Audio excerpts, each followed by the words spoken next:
Welcome to the Media Timeout Podcast. Let's be great.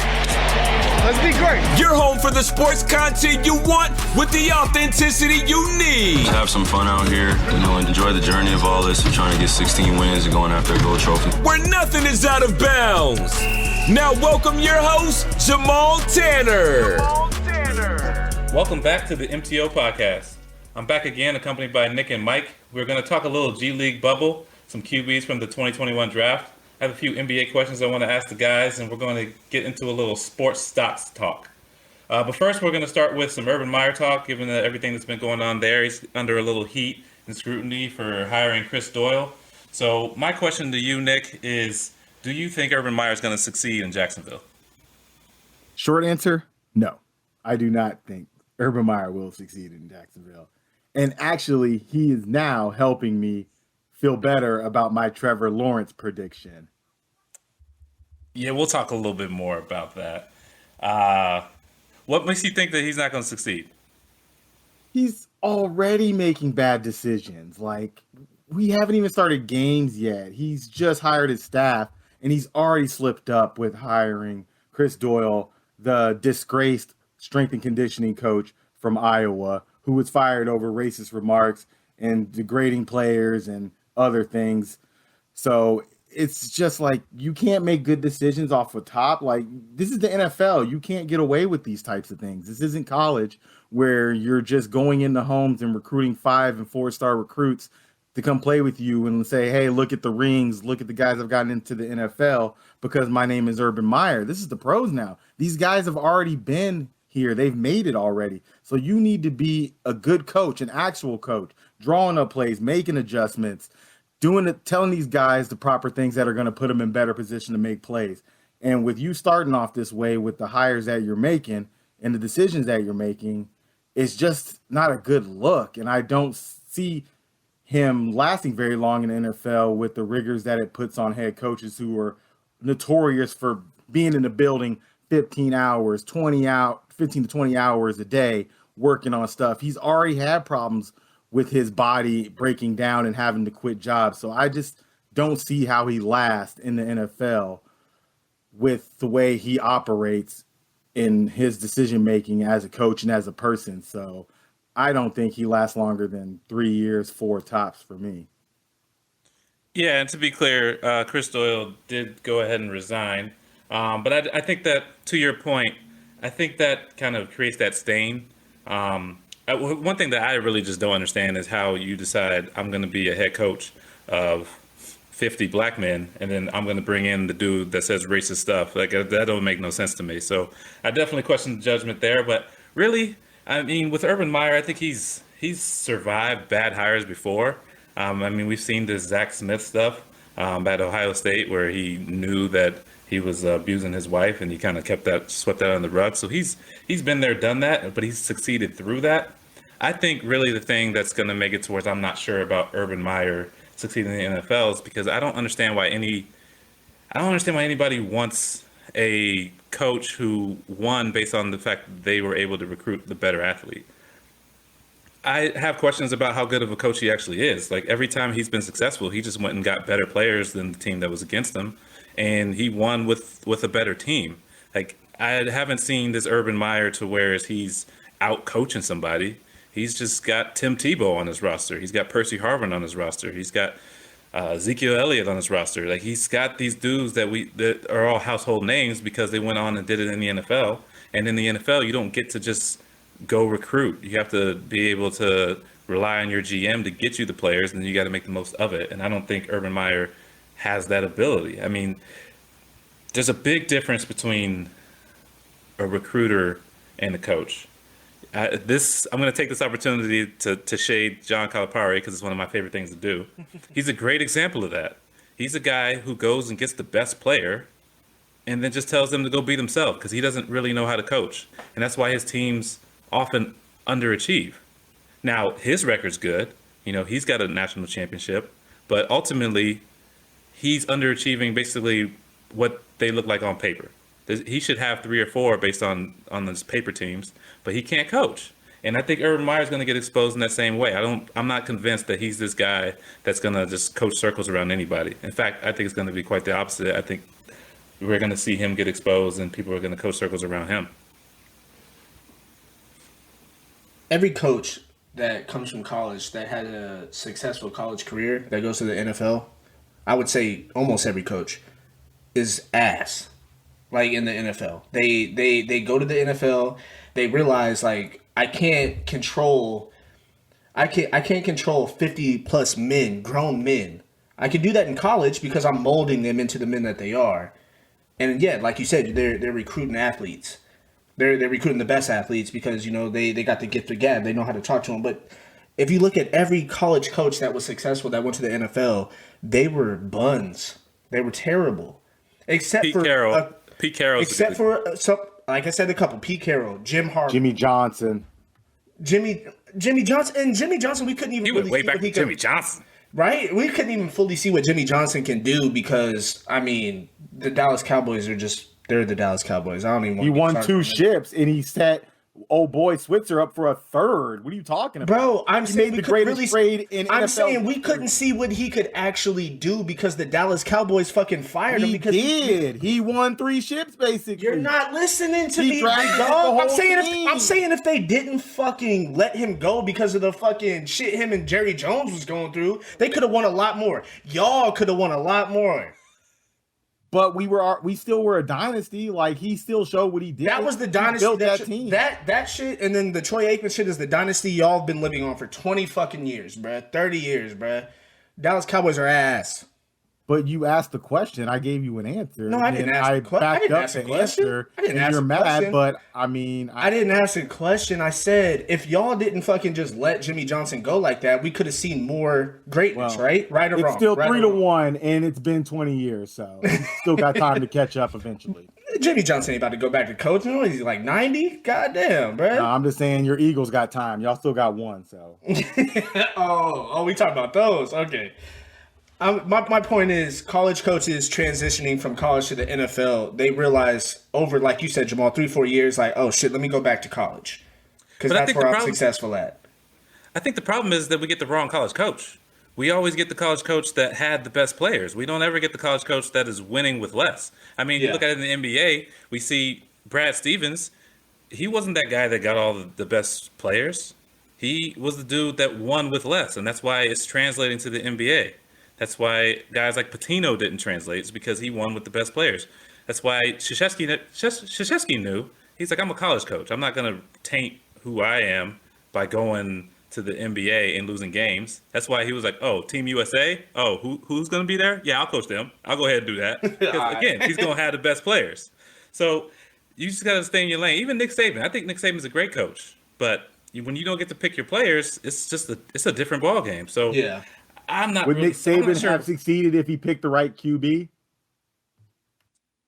I mean, at that point, okay, that's where it comes to picking your players. I guess that was a scouting issue. I mean, if he has, so you're saying if he has Breeze instead of Culpepper, would he have succeeded? Well, he damn sure would have had a better chance. I know that much. I'm not sure if he would have or not, but that was. See, the thing is, this is another thing in college. Okay, I mis-scouted this year. I can just go again next year and go get. I'm getting whoever I want every year. Or the guy who's starting isn't as good, and maybe his backup, the other 5-star QB, is better anyway. We'll just see exactly what so, that because is. It's not a salary cap. You just go get to stack all this talent, and one of them gonna be able to play. Yeah. But yeah, I just really don't think. I mean, bro, I don't think Urban Meyer's gonna work. Nick Saban, what was he sitting on? Jalen Hurts, Tua, and Mac Jones. He's just sitting on 3 quarterbacks that can get you a national championship. Like, I mean, absolutely. To me, yeah, it's a recruiting thing for sure. My thing also with Urban is it's not going to be a fast turnaround. Like this is at least a 2-3 year turnaround. This isn't. What are you thinking? 2? Because I think they need more time, and I don't know. Does he stick around for that time to get everything going? Does he know? I'm thinking it's going to be completely predicated on how good Trevor Lawrence is. I know you don't think Trevor Lawrence is that dude, and we'll get more into that. But let's say Trevor Lawrence is, let's say he gives you a Justin Herbert type performance from last year.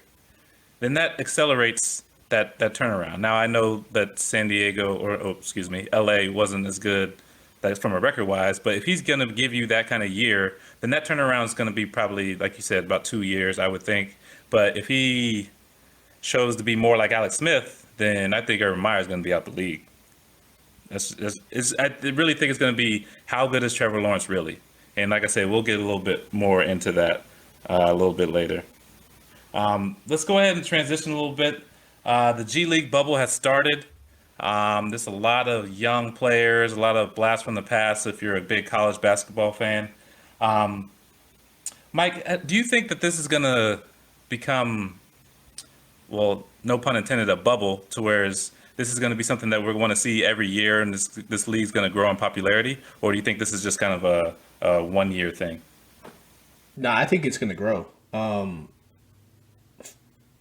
Especially the way college basketball is going and the way the NCAA has, I don't know, I guess been running their whole organization. Like more high school standouts are gonna want to go just straight to the G League and start making money, hooping, training, even playing with former and current potential NBA players, and it's gonna just grow and grow even more because I mean, basketball has been growing. It's still going to continue to grow as one of the best sports to watch, and more kids are going to look at what's going on right now and say, "Oh yeah, I mean, I did have that dream to go to Duke or to go to Texas or to go to Kentucky, but yo, it's the G League. It's like one step down from the NBA, and I'm getting paid to hoop. Absolutely, and I'm getting training from NBA trainers."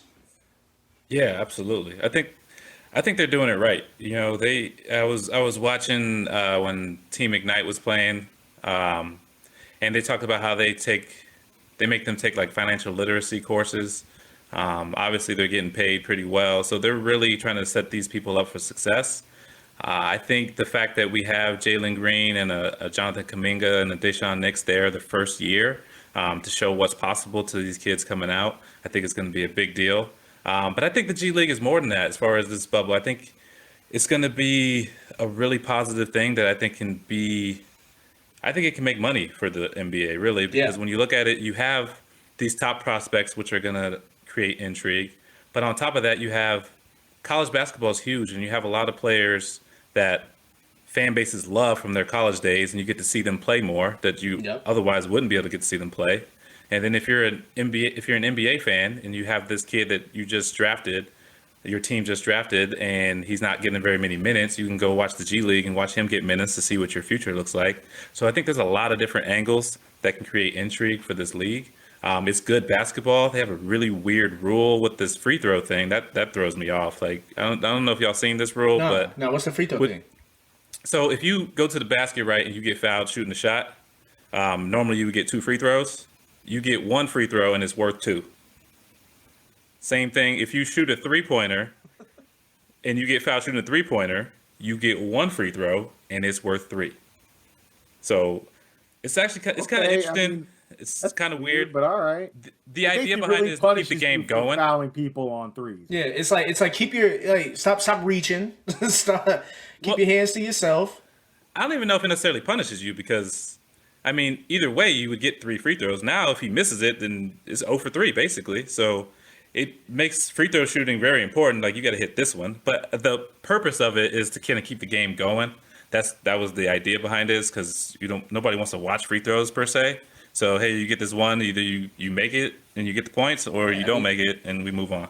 We don't want to watch former MVP Russell Westbrook, airball free throws. Seen that shit. That shit today. Was like 2 feet short. Bro, like it wasn't even like. And he looked confused, like he didn't know how it happened. Like I'm like, bro, like you shoot the basketball every single day in practice. You train. Like, why are you looking confused that you just airballed that shit by 2 feet? Like, it was short of the net. Like, I don't even think it hit the net. Like, that shit was so short. It was like I said, it was like a solid 2 feet short. I don't know what the hell happened. I'd have been just as confused, because even if you airball a free throw, that's embarrassing enough. But to be that damn short on a free throw, yeah, he probably only wants to shoot one at a time himself. He was like, I don't need to go to the G League rules. I don't want to shoot any more of these. Let me get just But let me get just the one. the G, I think the G League thing is gonna last, bro. I mean, like you said, like it's a nostalgic type thing too. Like, I mean, Georgia Tech fans is like, is that Jared Jack? Oh, okay. My man's just still hooping. Exactly. He's still Out here getting hooping. buckets. The Lynn Sanity fans is like, yo, Jeremy Lin? Like, he might get back in the league. All right. Okay. Hey, Jeremy Lin was smacking the other day too. But that's what I'm saying. So, back to the G League shit. Kevin Porter Jr. should not be in the G League. He looks bored.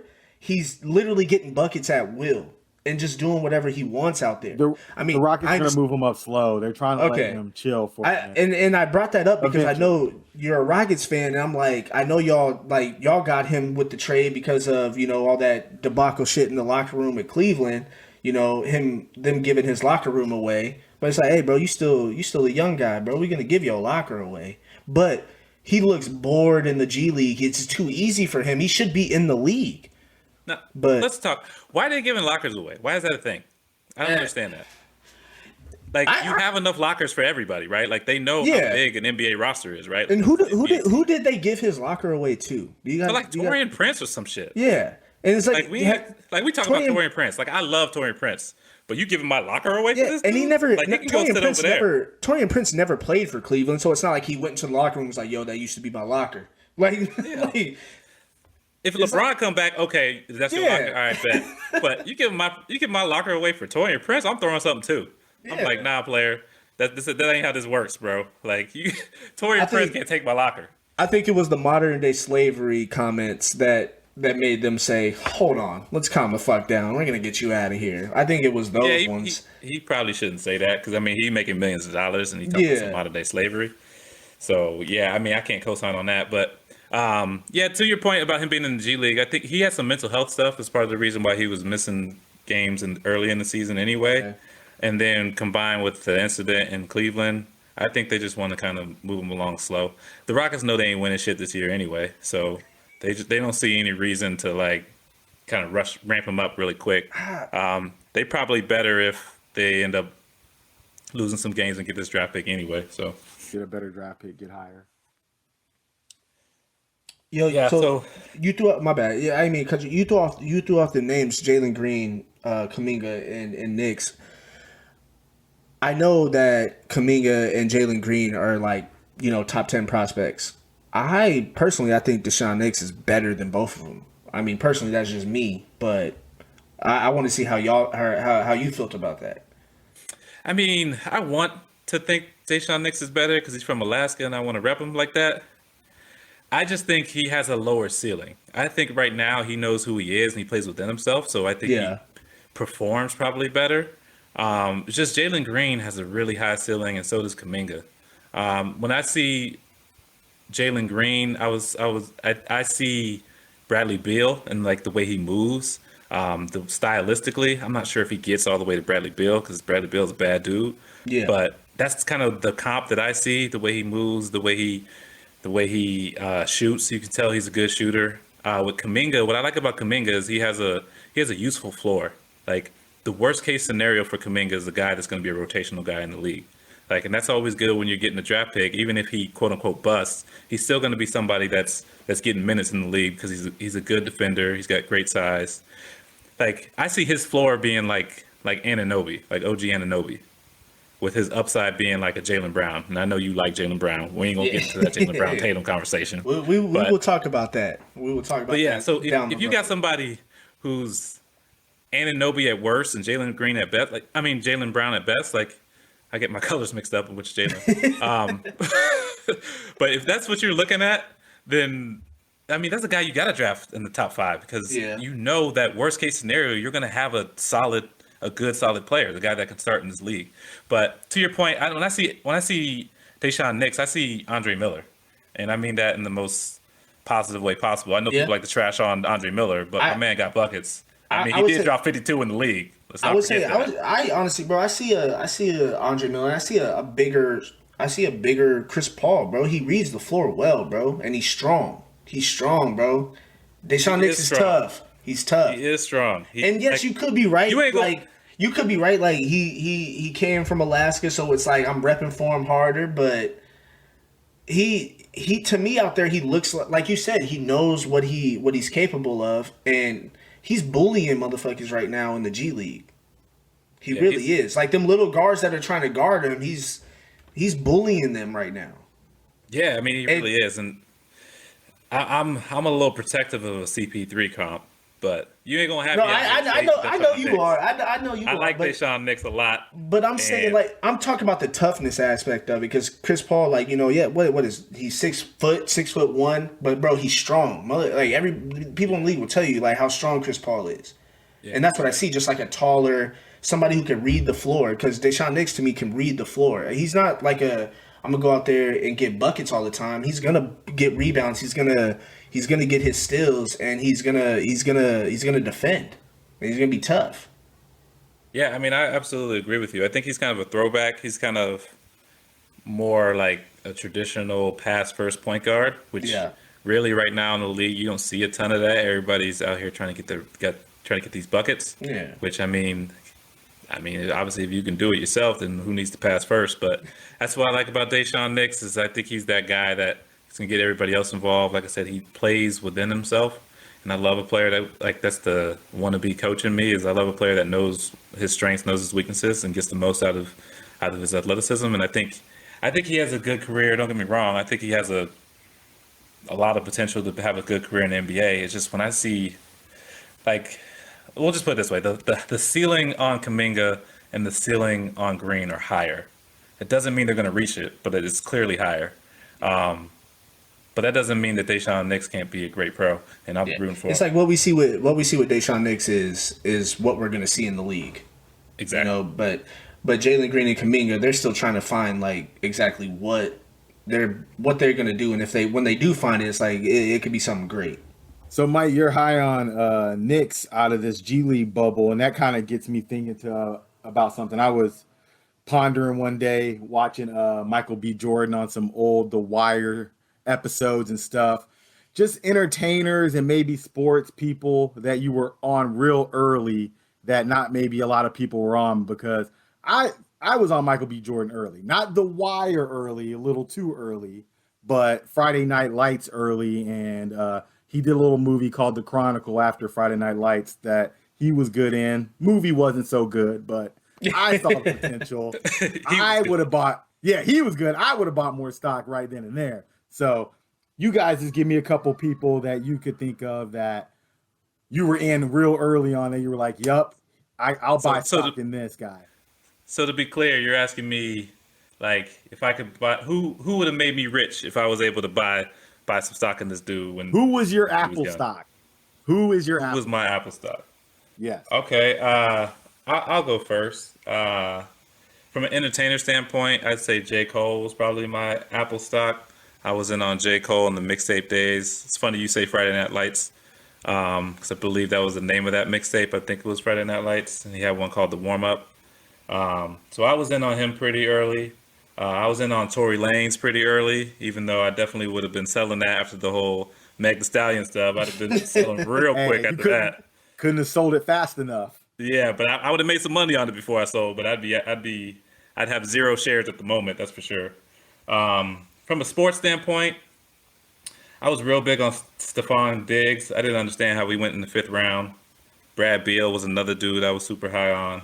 But the one that I think would be my Apple stock from a sports standpoint is DeAndre Hopkins. I got receipts on that, by the way, just in case y'all need to check the receipts. I said he was the number 1 receiver coming out of that draft class. I don't know if you guys remember, but he played on a team with Sammy Watkins, and Sammy Watkins was an animal in college. And I was telling everybody that would listen that DeAndre Hopkins is a better receiver than Sammy Watkins, because I'm a Virginia Tech fan, and Clemson used to give us the business. And don't get me wrong, Sammy got loose a little bit, but DeAndre Hopkins was every 3rd down, he was just he was first down, and that was back in the day when everybody was still calling him Nuke. So yeah, that's how back I know what his old nickname was. Yeah, so okay. I'm tell you, I believe you now. I don't even need to see the receipts. I believe. Yeah. I got them though if you need them, just so you know. So I think that would be probably my Apple stock would be DeAndre Hopkins, because here he is now, the best receiver in the game, and yeah, I ain't selling. Yeah, I'm keeping all mine until he go Hall of Fame. Then I'm selling. All right, I like that. I like those. Mike, what's yours you can think about for that? I mean, we talked about it earlier. I didn't really have a stock up for a sports person that I was like, yo, yeah, keep an eye out for that guy. But I mean, if we're talking stocks down, I was high as hell on Michael Beasley. I loved Michael Beasley. So was I. Like, I was like, this guy's about to be crazy nice. And then, like, it's still crazy to me because, like, I'm big on Twitter, so I just see a bunch of Michael Beasley videos of him in the gym giving NBA dudes the business, like, at an open run. And I'm like, what happens when you get into an actual NBA game? Like, why? It seems like you freeze up, or, like, you just forgot how to play, or I don't. I think they just try to put him in this structure, like, because Lance Stevenson's that way too. Yeah, like, you watch Lance Stevenson go play with a bunch of NBA dudes, just open nice. gym, and he's smacking. Yeah. And then when you try to kind of make him play organized basketball, I just don't think that I don't think they're good at knowing when to shoot, when to do whatever. Whereas when it's open gym, you can do whatever the hell you want to do. It's just my five. So I was super high on Michael Beasley too. You got anybody else that you were wrong about? I'm sure you got a whole list of that. Who that I was wrong about? Bro, I'm always wrong about somebody coming out of college, and I'm like, yo, he gonna be mad nice. The problem with the wrong ones is you just forget about them. Yeah, so you don't remember those ones. You just it's funny that you asked too, because Bill Walker was on that same Kansas State team, and I was like, bro, he nice. Like, motherfucker dropped to the second round. He played a couple years. I was like, oh my god. I was like, he was good for a little bit with the Knicks, and then I don't know what happened after that. Bro, that whole starting five Kansas national championship Kansas team, Mario Chalmers, did his thing. Don't get me wrong, like in the league, bro. Corey Brewer, he was a cool little backup. Corey Brewer was at Florida, bro. No, not Corey Brewer. I'm not talking about Brandon. What was his name? Oh, Brandon Rush. Brandon Rush. There you go. They were the same player to me. I'm sorry. Brandon Rush. Brandon Rush was nice. I'm watching. No. You're right. And I don't know what the fuck happened to him. Like, it confuses me. And then there's people like, as hoopers, I'm looking at Kyle Singler, and I'm like, I'm better than that guy. Yeah, he's what, 6'5"? But yeah, bro, we're better than Kyle Singler. He's just tall. Fuck that. Bust. Oh, you don't, Nick. I know you think you better than Kyle Singler. Come on. Nah, I can't co-sign that. Kyle Singler was I see some. Hey, now if you threw Aaron Kraft's name out there, I'd be like, yo, man, I might be able to shoot on that dude. Like, you ain't getting no buckets on Aaron Kraft. Now, Aaron Kraft will lock your ass up. Yeah, he locked me up, but I can shoot better. I know that. Hey, if y'all had a 3-point contest, I think you got him. Yes. Okay. I will take myself. But he's locking your ass up. If you try to this Nick version for sure, because I'm old and fat and slow. So it don't matter which version, Nick. Whatever, old Nick. I'm taking him right. I'm gonna give him a shake left, and I'm going right. One more. I want to throw one more sports person out, and then I want to throw out my who I was high on in the entertainment business. Aaron Brooks. I loved Aaron Brooks, bro. At Oregon. From Oregon? Yeah, bro. And he smacked in the league a little bit. He was smacked in the league a little bit, but I think like it's people like it. I don't understand. I understand the league saying like, oh, you're short, you can't really defend, but Aaron Brooks and Isaiah Thomas to me are dogs. And I don't know, maybe I don't watch enough games, but the games I do see, I don't see them getting buckets on their head. Like, they make it seem like a dude that's fucking 5'10" and shorter is going to get on him. You know what I mean? Yeah, but I mean, I think that type of stuff, I think they're more worried about that in the playoffs. In the regular season, people are going to run their sets. They're not really looking at matchups like that. It's in the playoffs when they go to try to expose a dude and just try to go through him all the time. So I think you saw it a little bit when Isaiah Thomas went when those Boston teams. I think they attacked him a little bit. But if you're watching a regular season game, they don't really do that much. They do it every now and then, but they don't over and over again just go attack a weakness like that. They just more worry about themselves in the regular season. They don't really do that. So if you watch a lot of them, you probably didn't see it a ton, but I think what teams are worried about is, okay, I got a championship level team or a team that's able to make a run at it anyway. Is this going to be the reason why we lose early? And Yeah. I think probably more often than not, the answer is no. But I think people, get in their own head about that, and then they kind of abort too quick. Because I think Aaron Brooks, I mean, there's not a reason why he couldn't be that Lou Williams type. I mean, it's not that much different. I mean, he's a little shorter than Lou Williams, but ultimately, you can attack Lou Williams the same way that you could attack Aaron Brooks. Yeah. But no one's not going to pick up Lou Williams for that reason. So, to your point, I think teams kind of overreact to that kind of thing. Yeah. But who's your entertainer? Who are you?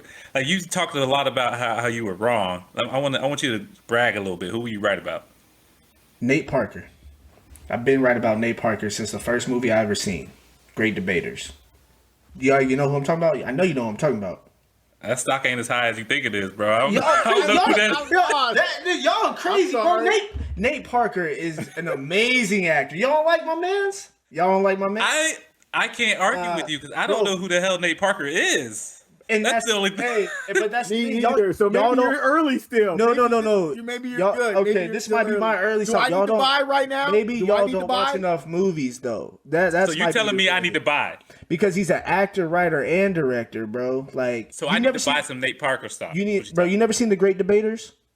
You never seen that movie with Denzel? I don't watch a ton of movies. Okay. I mean, I But think so I what you heard telling this. me? What The you Birth telling of a me Nation. is that The Birth of a I Nation, seen the Nat that. Turner Yeah, I seen story. that. That's seen Nate that. Parker. The dude who Okay. played Nat. The dude who played Nat Turner. Yeah. He nice, bro.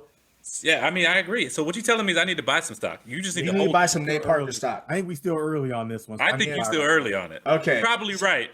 But just You need hold to buy that some stock. Nate Parker stock.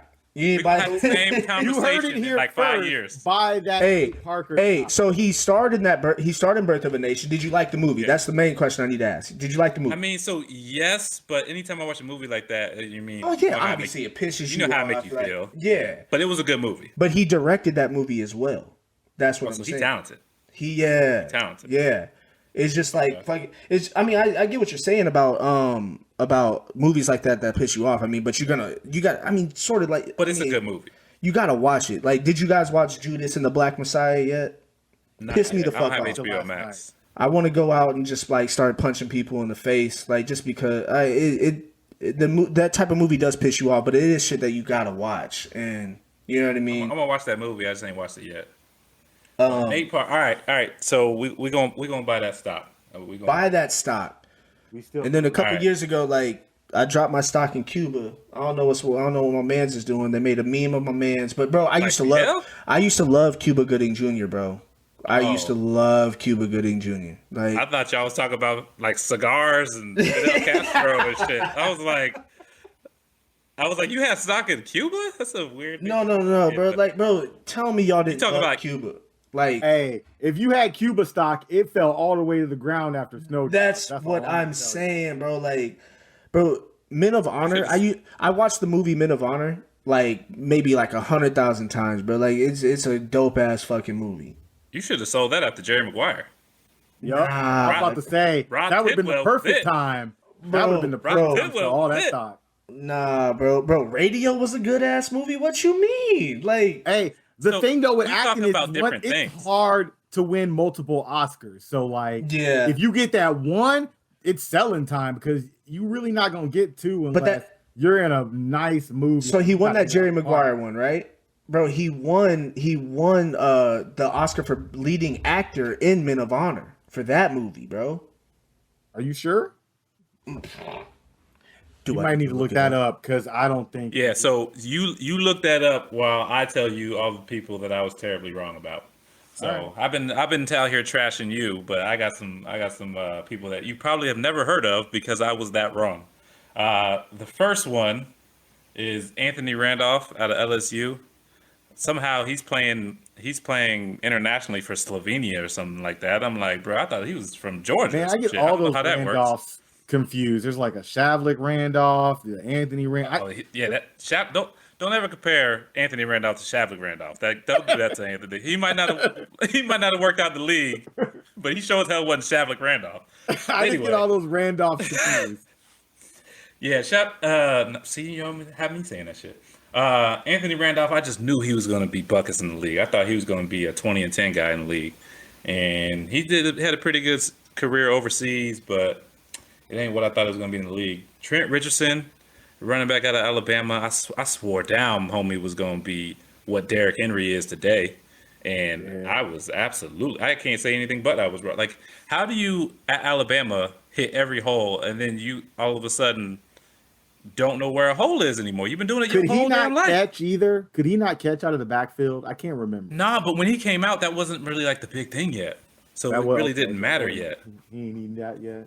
Yeah, so he ain't even have to do that. He just needed to see the hole and hit the hole, and he forgot how to do that. Like, he got a knee injury. Oh, hold on, you got the results, Mike? Yeah, y'all right. I stand corrected. It was actually a BET award. That he You just made a BET award. Time out. No. You need to stop. All your movie credentials just went out the door. When you told me my man had an Oscar and you looked it up and it was a BET award. Nah. Let's go back to 5 minutes ago when I put you on Nate Parker. All right. No. You lost all that when you told me my man's had an Oscar and then it was a BET award. Okay, that might as well be an MTV award. Nah, check this. That's the same. Man, what a BET award. The movie came out in 2000. Your man's was like 12. I thought he deserved an Oscar nomination for that performance in Men of Honor. Watch Men of Honor. That was a fucking amazing movie. All right. Amazing movie. It could be an amazing movie, but that ain't what we talk about. We talk about BET award versus Oscar. That's what we talking about right now. Well, the fact is, he did win an award, though. He did win an award, so he didn't go home empty-handed. Don't act like in 2000 the BET awards weren't some shit. All right, they was nice. I mean, you're right. It was a little different ball game back then. I mean, I think Ticket was still in the basement in 2000, wasn't he? No, he was. He was. Yeah. So I mean, you're right. That hits different. Another one that I'll go back to talking shit about myself this time. Please bring us back on track. Sci-Hi the Prince, man. I still to this day love Sci-Hi the Prince. I still think he's a great rapper, but he never popped like I thought he was gonna pop. I thought he'd be mainstream. I thought he'd be selling all kinds of records right now, but I don't think anybody else knows who the hell he is. But lyrically, the dude is unbelievable. Rumor has it he was a ghostwriter for Travis Scott, I think. I don't know if that's true or not. I'm just out here lying on the airwaves. But either way, his own stuff. If you like lyrics, look up Sci-Hi the Prince. I still got stock in them, so I need y'all to boost his sales so I can make some my money back. We'll GameStop it for you. We'll Reddit it and we'll get it going. Yeah, I need to get that on Reddit about Sci-Hi the Prince. Give my man some money because he lyrically he's one of the best to do it. But back to sports, my biggest one that like I would have fought you if you told me this dude wasn't gonna make it, and turns out you would have been right. Is Perry Jones III out of Baylor? I'm talking like I would have lost my house, my car. They probably would have took kids. Huh? I don't even think they could take kids like that, but they might have took my kids over this. I was so sold that my man was going to be great. Like, you couldn't tell me nothing. He slid in the draft, too. And I'm out here watching the draft like, they ain't picked Perry yet? It was like 10. I was like, they ain't picked Perry yet? It goes 15. Still no Perry? He got picked like 28. And I'm like, bruh, biggest steal of all time. And my man flamed out so hard. Like, I'm not going to fault you for being wrong on someone who fits the NBA mold now still. Like, he's still in that spot where he is an NBA type player body-wise and game-wise at the time. But yeah, man, he was so good at Baylor. And the thing about it, and it's funny, is because the reason why I liked him so much is also probably the reason why he ain't in the league, is because it didn't even look like he was trying. And he was out here giving you 18 and 10. And then it got to the league and it still didn't look like he was trying. And maybe he didn't have a work ethic. I don't get to hang out with him every day, so I don't know what his work ethic looked like. But man, I was so sold on him. Like I said, I don't even fight, but I would have fought you over Perry Jones. And bro, I was so wrong. I ain't never been that wrong before. Yeah, no, because you guys have been throwing out people, and I've been kind of laying quiet on mine since I started the game. Yeah, you've been real quiet. Like you ain't never been wrong. Let me start throwing some people. I'm gonna throw the bad out there first. Sports-wise, I was wrong on Ricky Rubio. I thought Ricky Rubio was going to be the next hot little point guard thing in the NBA. Steve Nash. Hey, Chris Paul was wrong. Chris Paul was wrong too, because Chris Paul said he was going to be that dude. I just thought he was going to be that type of guy in the league, and he just didn't happen. And I was surprised. I don't know how that didn't happen, quite honestly. At least he's still in the league playing. Where Perry Jones at? I mean, he had an okay career, but I just thought, in my opinion, it should have been better when he had a little pro experience before he got into the league, being young, out of Spain, and I just thought that was going to help him develop a little bit faster. And I thought he was going to get a jump shot, and he just never got a consistent jump shot, let alone a consistent 3-point jump shot. So he just, became an okay point guard in the league, which is nothing to scoff at. That jump shot will trick you, I'm telling you. Every time. You know how many busts have happened because they say, as soon as he develops that jump shot, there's so many busts from that. Who else you got? Who else I got? On the bad side, oh, man. This is a homer one, but Roy Williams out of Texas, the wide receiver, I thought he was going to be a little bit better. Nice. Yeah. I'm right there with you. He was like 6'4". Nice, he wasn't the fastest. He had good hands coming out of Texas, and he was okay in the league. Another Ricky Rubio type, I guess. A guy I thought was going to be better and just had an okay career. But at least your misses, though, you ain't going broke off these dudes. You at least breaking even. You know what I mean? Like, I'm broke. I was broke. I'm pop. I'm broke, bro. I got 3 kids. They looking at me like, Daddy, where the money at? I'm like, man, I put some stocks in some motherfuckers that didn't bust, bro. Man, investing in Perry Jones is like investing in Blockbuster right when Netflix came out. He had that Enron stock. He was like, I had all of it. Bro, Blockbuster gonna have a comeback, bro. Put some money in there. Yeah, that's what I did. I invested in Toys R Us and shit. Yeah, those are the 2 guys off the top of my head that I would have bought early stock in that did me wrong. Entertainer-wise, not a lot of... Some people might... You guys might not know this girl. Her name is Brittany Snow. She did a movie called John Tucker Must Die Early. That's not the movie, John Tucker Must Die Early. The movie is called John Tucker Must Die. Are you saying that you wouldn't have put stock in her, or you would have? No. Yeah, I would have, and I would have lost all my money. Nah, you wouldn't have, bro. You crazy, bro. Bro, she rich as shit off of fucking back up. Bro, she rich as shit off of I don't even know why I can't even think off the top of my fucking head, because I love this movie. For one, my kids love this movie. Jaden loved the movie growing up. She's okay, but I guess I thought the stock was gonna go higher, and it didn't go high as I thought. And I would have sold it. I would have, if you're telling me that it's high still, I would have been out early just to try to save my money. I wouldn't say it's let me high. get out of this and keep my money. I would say like, if we're talking stock wise, you would have got your money and you would have backed out right after, because the movie Pitch Perfect made a shit ton of money. And she did make a ton of money. I forgot. That's an ensemble cast. That's hard when you're. It's band type stuff when you're talking about money. Wise, it's Anna Kendrick's movie technically, if you really think about it. But like, is she the blonde one? Brittany Snow was the friend that recruited. Is she the blonde one? Yeah, she's the blonde one. And bro, she's in a couple of different things. Bro. She was nice in that movie, bro. Like, I think you would have got. I think you would have broke even. Maybe you wouldn't. What I'm learning from this is that we need to take stock advice from Nick, because even when he missed, he don't really be losing no money. He just be breaking even on shit. He'd be like, "Man, I didn't make millions on this. God damn it!" Damn, like that's Nick. 800,000. God. You know what my thing is? My thing is because I had the Michael B. Jordan thing, so now I'm always looking for the Michael B. Jordan basically. So now you think you're gonna hit on every stock? No, but if you're not Michael B. Jordan to me, then I missed on you, basically. That's what I'm saying. Okay, Mike and I are talking about how we went broke, and you out here talking about how you broke even. Yeah, like, and now that I just looked at Brittany Snow's movie catalog, you didn't break even, bro. You straight, bro. She was in Hairspray, bro. Like, you good. Okay, movie so Hairspray, you fucking did billions, bro. What you mean? My stock, so like I said, Michael B. Jordan, I'm looking for leading man or woman. And she isn't leading the name every time.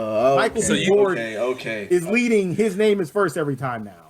Like, she ain't gonna have no blockbuster movie because of her. Like, her name ain't gonna carry a blockbuster movie. I get it. Yeah. Okay. So that's why I was wrong. And I thought it could. So I'm not saying she was bad. I'm just saying I thought she could eventually get to that. She just didn't. So that's why. But she still made you money. So.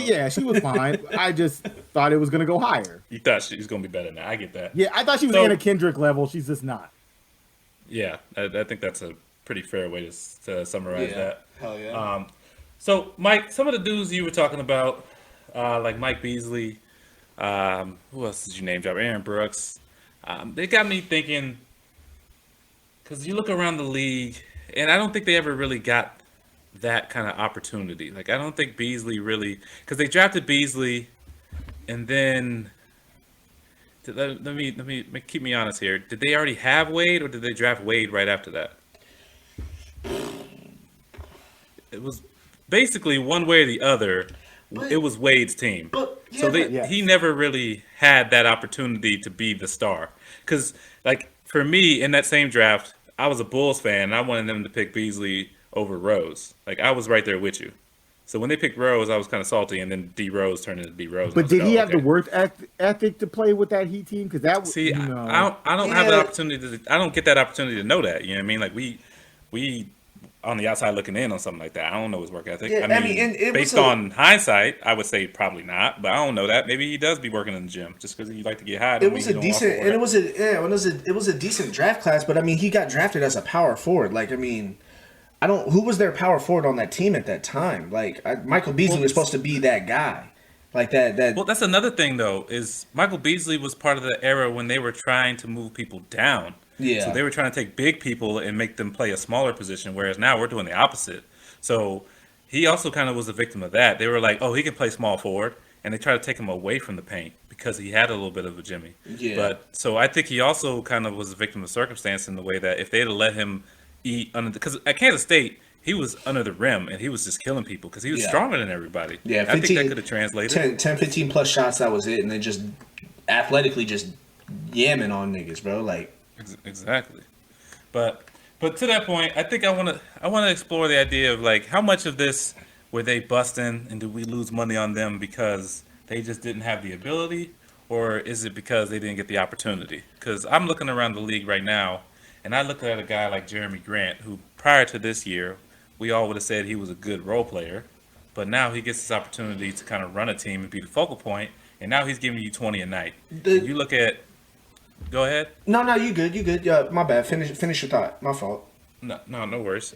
So you look at a guy like Christian Wood, who couldn't even stay in the league, and then suddenly he's in Detroit, and everybody gets hurt, and then he gets the opportunity, and then he's a 20 and 10 guy. You look at Enes Kanter right now. Enes Kanter, ever since Nurkic has been hurt, has been 20 and 10 all the time. As soon as he gets an opportunity to run. Hamidou Diallo, who was a role player, into the bench guy. Everybody at OKC gets hurt, and now he's giving you 20 a night. So is it really? How much do you think that these guys are popping because they're getting that opportunity, or is it? Do you think it's really a guy like Michael Beasley busted because he didn't have the ability?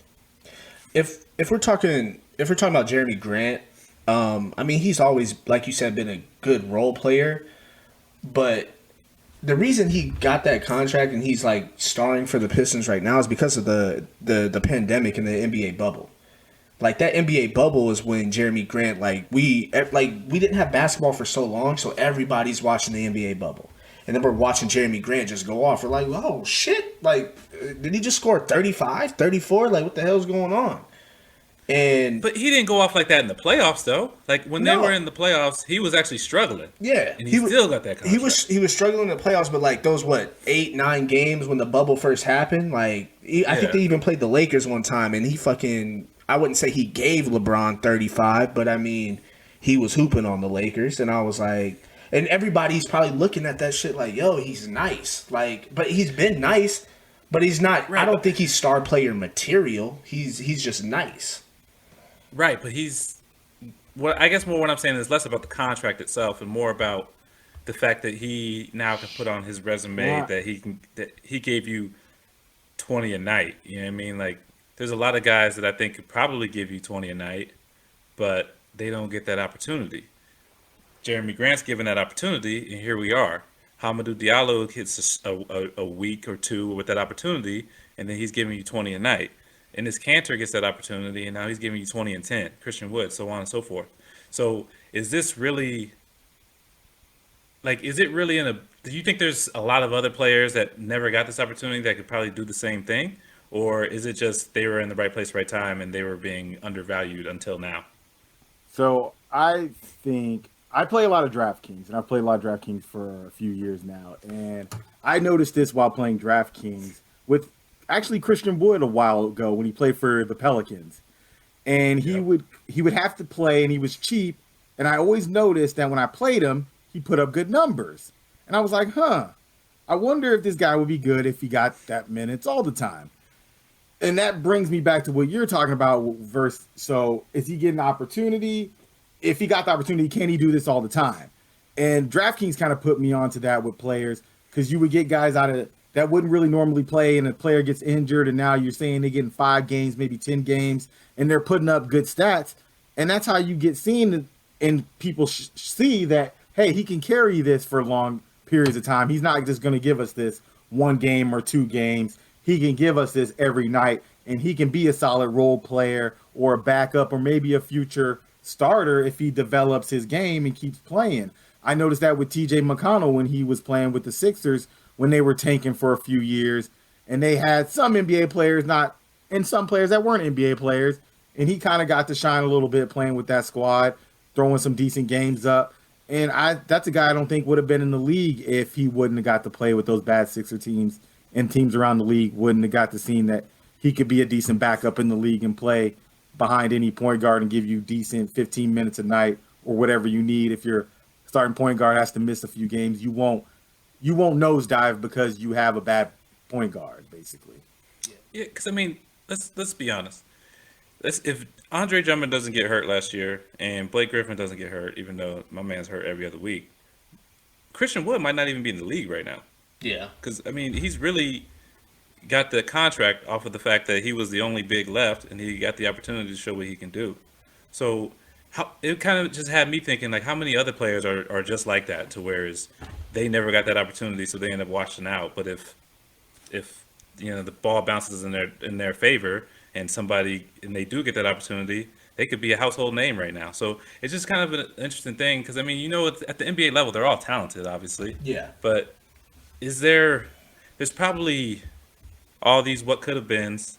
Then I mean, I'm sure that an NBA guy could probably give you more insight on this because I'm sure they see him every day and they're like, "Oh boy, he's bust my ass in practice, but he never got in the games." But it's kind of crazy to think about how many players just randomly got an opportunity off. I mean, Tom Brady's a great example. Like, we were never supposed to see Tom Brady. Like, that wasn't ever the plan for him to actually get into a game.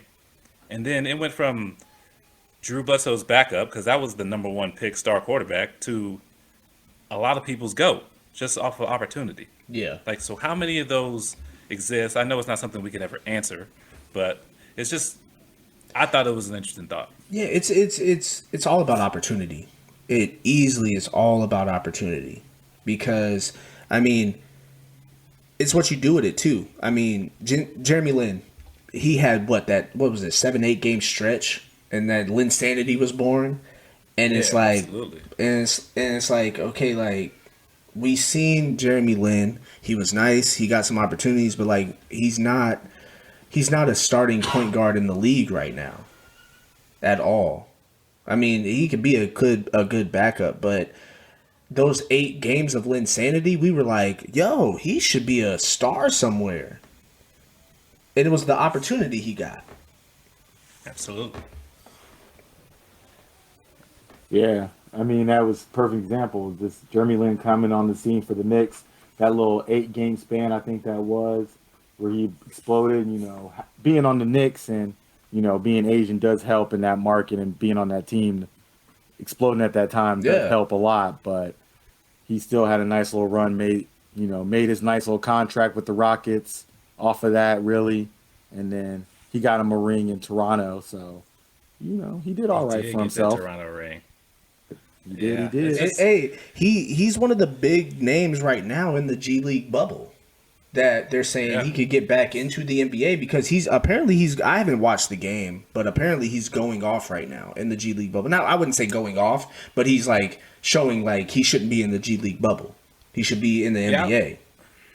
I don't know if I would necessarily say that. I watched him play against that Ignite team that we were talking about with those prospects on it, and he gave them like 20, and he looked good doing it, but there's a lot of people in that bubble that are going for 20 a night. Yeah. Iggy Brazdeikis from Michigan is giving you 29 a night right now. He's leading the bubble in scoring, and I don't necessarily think that some team is just missing Iggy Brisdakis. But again, that's that opportunity thing. Because let's say he gets called up, and then they give him 30 minutes to run. They run some sets for him. He might stick at that point in time, just because once people can kind of see on tape how they can use you, then they're more likely to kind of keep you around. But if you never get that opportunity, then then you never get that opportunity. I think that's like when you watch the draft at the end of the draft, they always say it's better to go undrafted than it is to get picked real late. And I think that's all based on that opportunity. If you want to go and pick your situation, pick where you can win.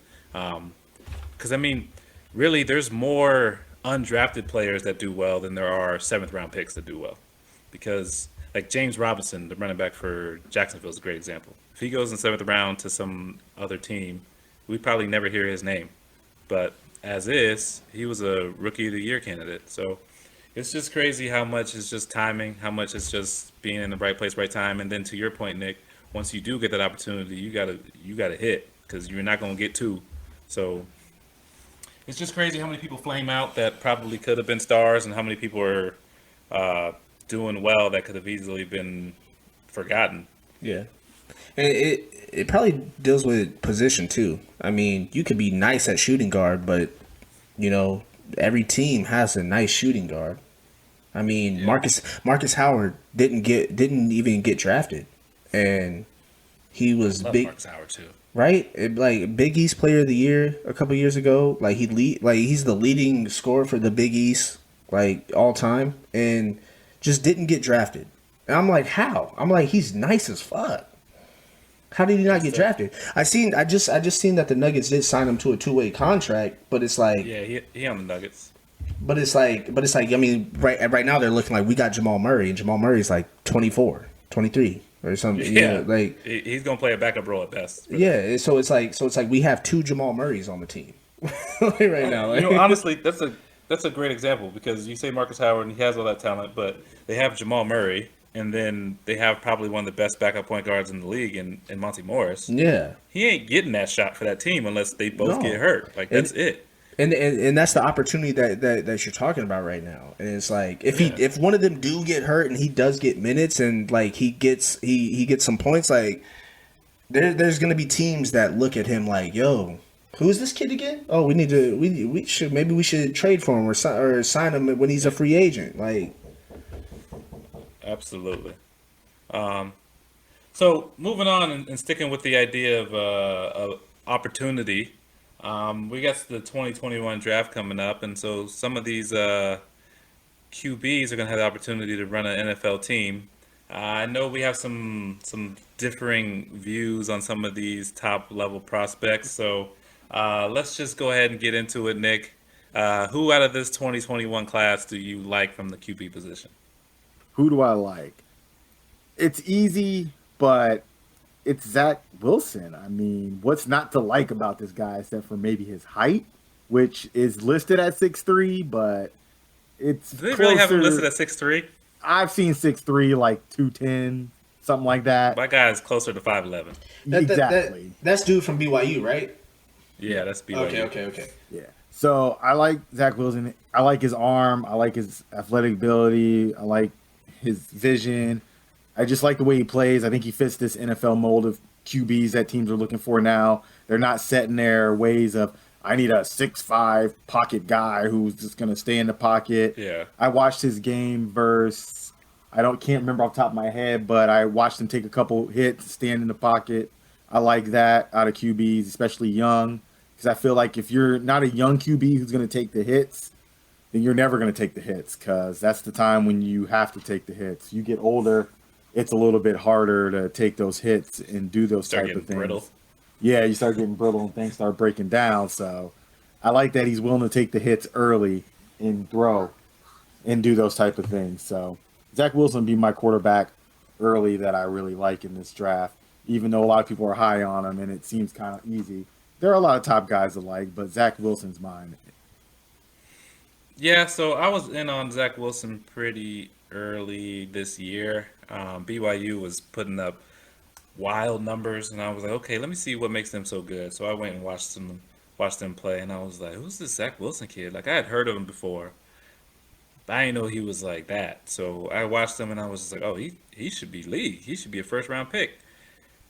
And then lo and behold, here he is in the conversation for being the second quarterback taken off the board because we all know Trevor Lawrence is going to go number one. So I like Zach Wilson. I'm a big fan of his. I think Trevor Lawrence is the obvious one. I think we can all agree that Trevor Lawrence is going to be good. Sure. I think all of us can agree on that, Nick. Yeah. Sure. No, you know what? Let's just do it right now. I was going to wait. I don't want to wait. Tell me why Trevor Lawrence ain't going to be nice. So this is my thing on Trevor Lawrence. We've been talking about this guy being great since day one on the scene, correct? Yes. For Clemson, yes, correct. Yes, everybody Yes. correct. All right, good, got it. And my thing is, it's got to level out. I don't think he's going to be that guy at the next level. How many guys that we say from Jump Street are going to be that guy end up being that guy? The list isn't as long as you guys think. It's really not. So if we're going to say that Trevor Lawrence is this can't miss QB and you got to take him number one, then you got to give me some rings eventually, and not with the second team. It's got to be with the team that drafted you. And I just don't see his ceiling being that way. The numbers don't indicate he's going to be that guy. If you look at it, top QBs that are picked number one that we said for basically the truth out of college and early out of college, it's two guys. It's Elway and it's Manning. That's about it. And if he turns into Andrew Luck, that's cool. But is that really what you really wanted out of somebody that we've talked about 3 years at Clemson and going to be the number one QB? Hold on. I asked you to tell me what you don't like about Trevor Lawrence. You ain't say shit about how he plays football. All you told me is some statistics about what other guys did or didn't do, and the fact that you're tired. You basically fatigued on the hype. You're just tired of hearing about Trevor Lawrence. So now you just hate on the dude because you don't want to talk about him no more. That's what it sounds like to me. If he's gonna be this guy and he's gonna be number one and he's gonna be this great, is he winning? Is he gonna win the Jags' ship? Is he gonna take them to the playoffs over and over? So, is he gonna raise the boat? Or is he just going to be he can't help but raise that goddamn boat. But here's the thing, though. It's like the rings argument, I don't like the rings argument. What if he's great, but the defense ain't good? Is that going to be on him? I mean, Peyton Manning took forever to win a ring. And another thing, why does it matter if it's his first team or his second team? If he's still doing his thing, why does that matter? So why does it matter if he gets traded? Is that okay? You tell me. You're the one that said he ain't going to be good. I say no. I say if he has to be great. He can't be just okay. He can't just be an average guy. He can't just be an actual. So what makes you say that Matt Stafford? That was clever, by the way. I don't think everybody caught that. But what makes you think that Matt Stafford is just okay? Like, I mean, let's be real. Let's say somehow the Rams win a championship. I bet you Matt Stafford goes Hall of Fame at that point. Off of one ring. You're probably right. You're probably correct. So if Trevor Lawrence has a similar career, were we wrong about him? Maybe not. If he's on the Lions, are we calling the Jags the Lions, basically? I mean, they're both cats. I mean, but the Jags have had more success if we're going to be real about it. I mean, yeah, but like, what does that matter? Even recently with Blake Bortles, and we all knew they needed a new QB. I mean, they probably should have had the foresight to see they needed a better QB, but I'll tell you right now, 16-year-old Trevor Lawrence probably gets that team to the Super Bowl. Wow. Because Blake Bortles is awful. Well, then Blake Bortles is awful. All he needs to do is I don't want to talk about Blake Bortles. Let's move on from. But I do see some football things that I don't like about him. Also, it's not just the QB. That's what I was initially asking for. So give me that right now. Give me that. I don't like how he ducks away from throws sometimes. He has the tendency to do a little fadeaway pass where he thinks he has the guy. I can throw it and still kind of duck out of this rush and make the throw, and that doesn't work at the next level. These aren't college DBs and safeties you're throwing against anymore. You can shake your head at me and say he has the arm talent for it or whatever, but you have to step and take those hits. I don't like that he shies away from hits sometimes. And then those shying away from hits leads him into bad decisions, which I also don't like. So I will give you the fact that I've seen him shy away from hits. I've also seen him stand in there and take a damn hit and deliver the ball. So is he inconsistent with that? I think that's a fair criticism. But at the same time, even though he's inconsistent with that, I mean, he also hasn't played a goddamn down in the NFL yet. Like, there's got to be some growth somewhere. Maybe that's where the growth has to come. But from a talent standpoint, pure talent, is there anything that, like, let me just ask this question. Is there anything that you don't like specifically from a talent standpoint? No, I'm gonna say no. I think he's a good enough athlete for the next level. I think his arm is good. I think he sees the field pretty well to well. I just think the bad decisions shying away from hits is a problem. I want to see how durable he is. I think he can get beat up a little bit. We'll see. He can bulk up and that changes. That's not always the thing with people. They don't always keep getting hurt. So, but that's just my feeling So, on Trevor Lawrence. so ultimately, you think the fact that he won't stand in there is going to be his demise. Like, that's where that you think the fact that he won't take a hit is going to ultimately be the reason why he's not a good quarterback in this league. I do. I think I think he can get rattled. I think he will get rattled at the next level. I think he'll take a couple hits he won't want to take. He'll make some throws he shouldn't make, and that will be his downfall, if any. If he can change that and correct those things, he will have a nice, prosperous career. Won't have to worry about the rings. He'll put up whatever numbers that he needs to put up, and I will be wrong. I just don't think I will be wrong. So I think the biggest chance that Trevor Lawrence doesn't pop is what we talked about earlier with Urban Meyer just fucking it up, and the Jags just not putting the talent around him. I think that's the real opportunity because the Jags haven't ever really shown me that they can sustain being good. They can draft the talent, but for whatever they let it go, they let it leave. Like Allen Robinson's a great example of that.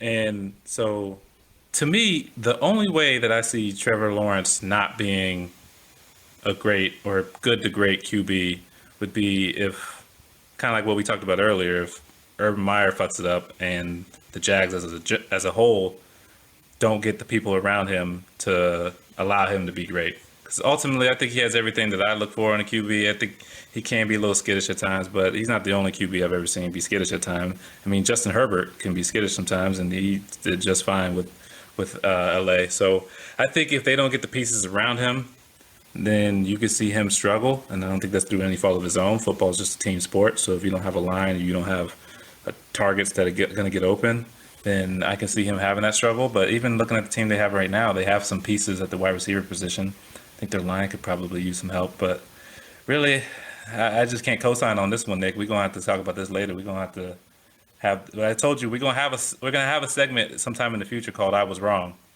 One of us is gonna be on it talking about Trevor Lawrence. One of us Hey, is gonna I'm have sure to do it. somebody out there said Jamarcus Russell was going to be a bust, and I'm sure they're yelling it from the mountaintops. So this will be my Jamarcus Russell, I guess, if I get I'm this here to right. tell you right now, this ain't that. Even if he busts, he ain't gonna bust that spectacularly. That's a different level. That's a little bit far. That's far. That's the bust, Hall of Fame.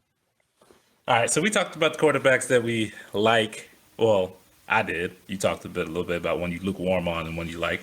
Who do you just absolutely don't like? Who you cold on? I'm not sold on Trey Lance. I'm just not. I've watched tape. So one tape I watched his TD throws because I just wanted to see him. It showed me all his TD throws from I think it was 2019. So I just wanted to see his throws, best throws. Good recall. A lot of them guys are wide open. And even on some that the guys are wide open, they're having to turn around. They're having to go low. They're having to go high.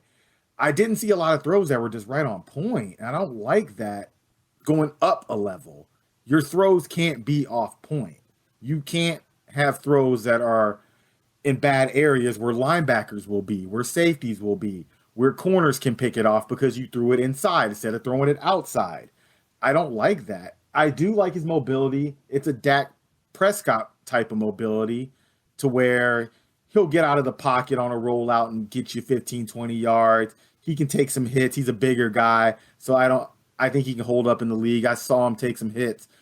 I just don't like throws that he makes a lot of times. They're just not on point, and he misses a lot of throws, easy throws, just dump outs to running backs that the running back has to jump up and turn around to make the catch on. And I don't like that going up a level when you're looking at a QB who's supposed to be selected top 5 area of the NFL draft. That's not good in my eyes. I think to his point, he did that in 2019, like you said, but like the reason he's up high on people's draft board is because he sat out the season and he trained to be an NFL quarterback.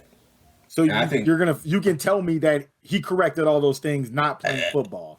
I mean, you can't really correct them like game time situations. That's why I fucking don't understand pro days, like when you're just throwing to a wide open receiver and you got like your coach coming at you like ha ha ha ha, like with coming pro days. With pro days, they're really looking for it. They want to see if you have the footwork. They want to see if you got if there's some pop on the ball. They're not judging decision making. Obviously, they just want to see how the ball comes out your hand.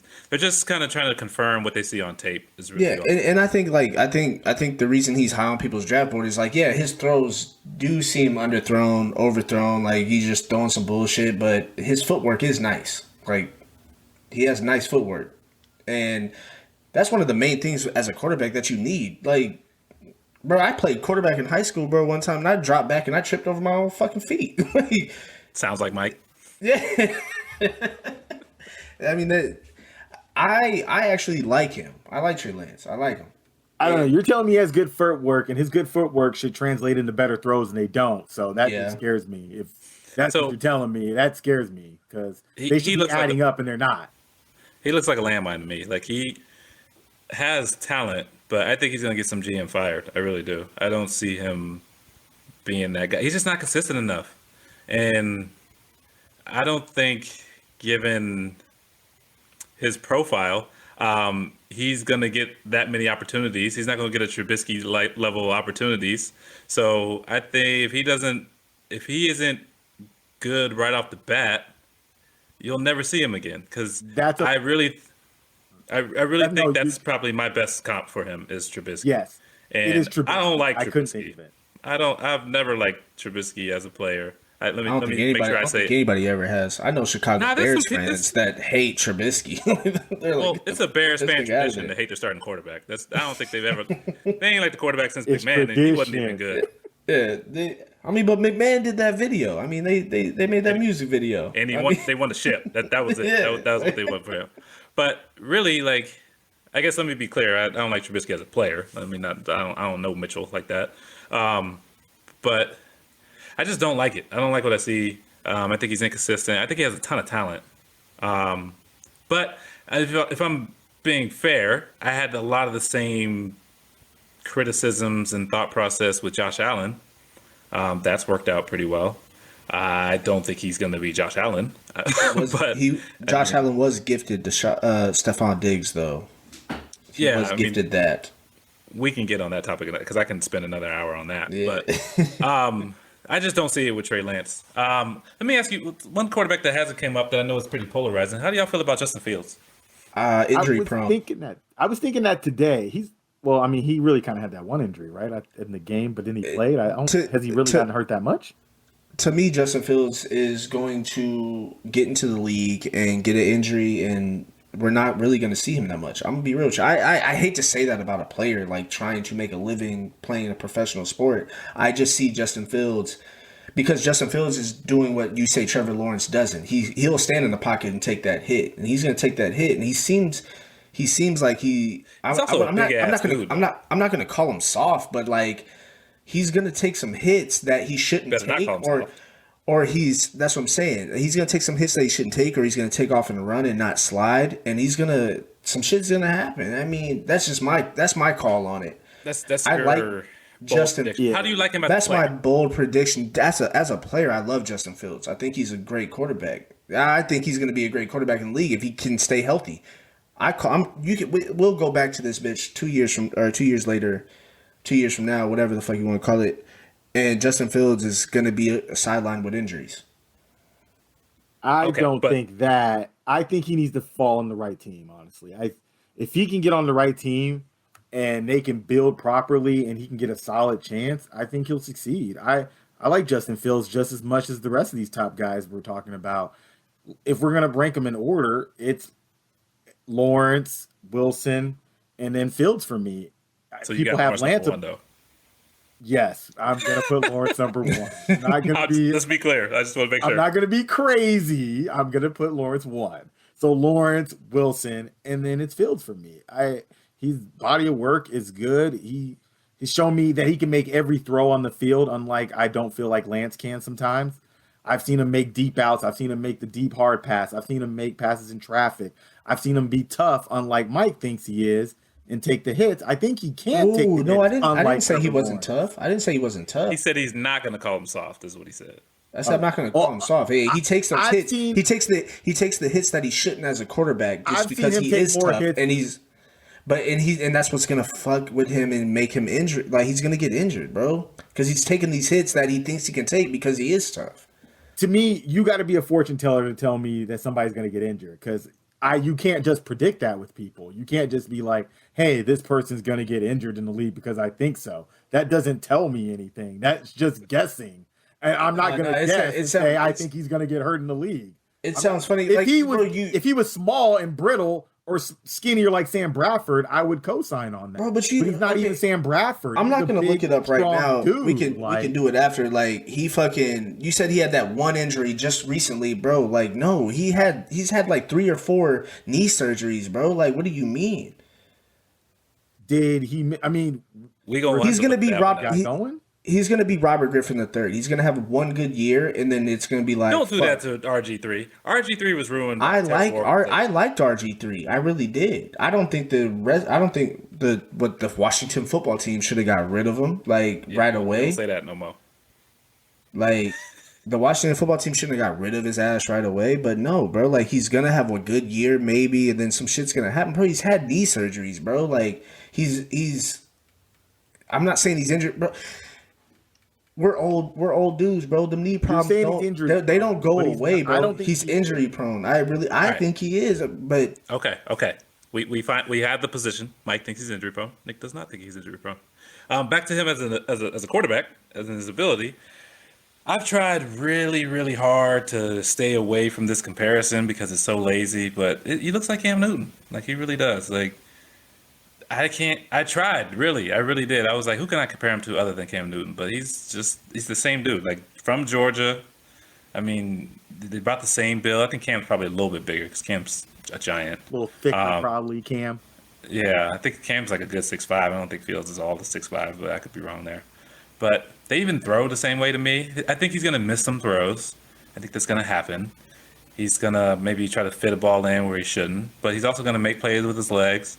He's going to win games with his legs. He's going to move the chains. He's going to make those throws. I think it will be maybe a career 60%, maybe 58, 60. I don't think it will be a high clip from a completion percentage, but I think he's going to win games just on the fact that I think he's a winner, and I think he finds ways to get it done. So I think Pete Cam Wilson's MVP. So I said he reminds me of Cam Newton. I didn't say Pete Cam Newton. I don't know if he's 15-1 Cam Newton. I don't know if he's getting all the way there, because that 15-1 Cam Newton was a bad dude. Yeah, that's what I'm saying. Pete Cam Newton is that's a bad man. Yeah, so I like him. When you said rank the quarterbacks, I would say Lawrence number 1. It's really hard for me with Wilson and Fields, because I think what I like about them is so opposite. But if I had to pick, I would probably say Wilson, and then I would say Fields. And I ain't even putting Lance 4. I put Lance like 6. Actually, yeah. Dang. So I would put Mac Jones 4. Was that Alabama guy ahead of him? That's under Mac Jones. Mac Jones. Yeah. Mac Jones 4, and then Kyle Trask 5. Trask, okay. Yeah, and then I just don't like Lance's game. I mean, I see why people are kind of like drooling over it, because he has the talent. But talent don't always pan out. Like, you know what I mean? Like, it's not always going to work that way just because you have the talent. He needs to get drafted late first round. Like, he needs to fall onto a good team, but like. Yeah, he needs that Aaron Rodgers thing. like to where he's sitting for 4 years before we ever see him again. Because otherwise, we're gonna see him for 2 years, and then we will never see him again.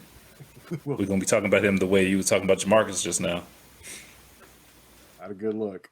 I mean, yeah, there's only a handful of quarterbacks that can come in as a rookie and change the franchise. It's like people like Aaron Rodgers, like they need to learn from somebody, and then they come in and it's like, okay, he's gonna be one of the greatest. You can't throw rookie quarterbacks into a league sometimes, like unless they're just special. I think that's starting to change though a little bit because I mean we've seen it with. I mean they don't have peak success, but I mean Russell was a starter as a rookie. We saw Joe Burrow. Tua has done it for half the season. Justin Herbert. Tua got benched like 3 or 4 times this year. You can't really say Tua. Let's be real about that. Look at his Tua got benched in a game specifically because they were down by a lot, and Tua doesn't take chances. So they went with the guy that was going to take the chances because they needed to win. It wasn't because he was playing so terribly. Like let's not slander Tua. Yeah, like no. It was because they needed somebody to do that Fitz magic.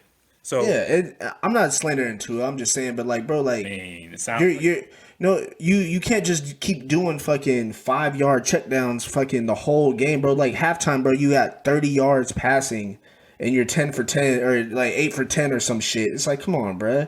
Like, nigga, take some shots down the field. Tua has some room to improve, but he had a solid rookie year. It was solid. I wouldn't say it wasn't solid, but it's like if you want to be a starting quarterback in the NFL, bro, you gotta sling that bitch. You can't just keep throwing fucking slants and fucking and out routes, bro. Like, nigga, sling that bitch. I'm gonna have to introduce you to Alex Smith at some point in your because I think he's made a whole career out of that. Yeah. Alex, no, don't disrespect Alex Smith like that. Like, he don't throw it deep. I'm not disrespecting him. You don't want telling me that you can't make a career out of it. I'm telling you he did make a career out of it. If Alex Smith throws it deep, every the often. receiver got to be 10 yards open, basically. Yeah, you can make a career out of that. Now, are you going to be upper echelon top 10 quarterback if you do that? Probably not. But I mean, you could still make good money and stay as a starter in this league without being someone that pushes the ball. Yeah, make good money, but if you want to, okay, I don't know. Alex Smith, I would say that's a bad example because that was the number 1 draft pick. It was like, bro, you're supposed to be that guy. But after the pick, at that point, you just got to play. And as he's played, he's been a solid quarterback in this league when he's healthy. Solid, but he ain't gonna win chips. I mean, he got damn close. I mean, if old boy doesn't fumble the punt, he in the Super Bowl.